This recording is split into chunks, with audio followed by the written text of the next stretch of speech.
This is David with entry number 539 here in Hongdae, actually in Sinchon, Hongdae area. Currently near this large church over here. You can see that. It's a pretty cool thing, I suppose. This is day number 1 without my mom here, which is, fine. Like I said, it's just a matter of getting used to it, I suppose. I did wake up today and kind of half expect to get up and go see her and meet up at her hostel, but quickly that was realized out of existence, which is something that is a bit sad, but whatever, it's fine. It's good to kind of realize that that time has passed, and now is the time for my continued adventures here in Korea solo, which is what kind of I feel personally needs to happen.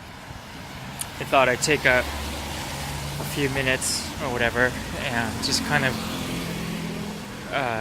talk about something that happened here 1 year ago, which was the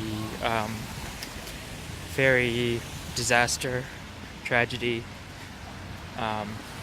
here in Korea down south. And there was a ferry that was carrying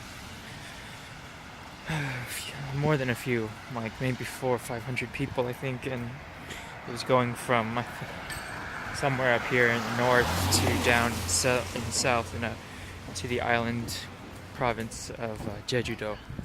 And unfortunately that ship went down, and a few hundred of its occupants were lost at sea, and not really, lost, but they went down with the ship essentially because the captain gave bad information and told them to remain inside their compartments until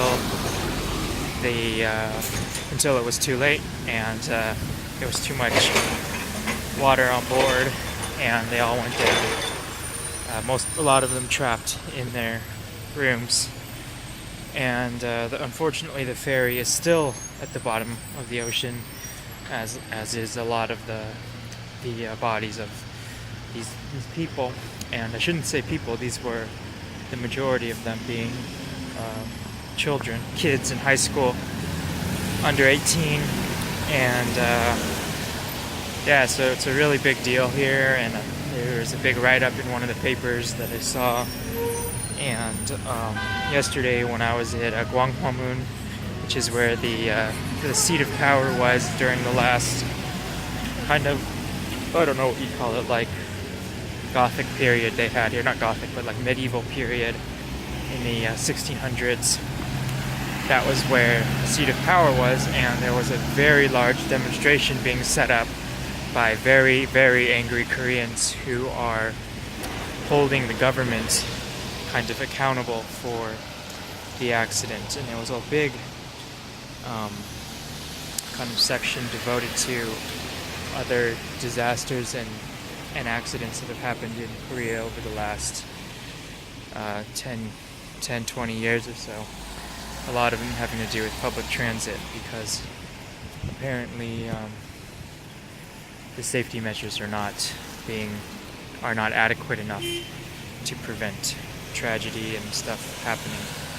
So it's a very, very sad time here, and I'm actually seeing, it's kind of weird, I'm seeing more of my foreigner friends posting about it on Facebook and stuff than I am seeing Koreans, I'm sure that Koreans, are posting about it, but it is a strange kind of thing to observe that you see a lot of you do see a lot of the foreigners here kind of react to it in a way that is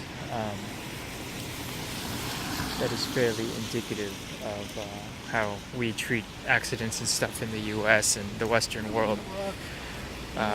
Because you never know really when you're here in Asia. They do a few things differently. Oh, obviously, but they react to things a little differently than we do in the West. And I apologize for the noise in a very busy area intersection. And so you never know kind of how things are going to shake out. But yeah, that's all I wanted to say today. Record in a couple more days. It's raining right now, so I don't really want to get the phone too wet. So anyway, thanks for watching, and I'll talk with you tomorrow. Bye.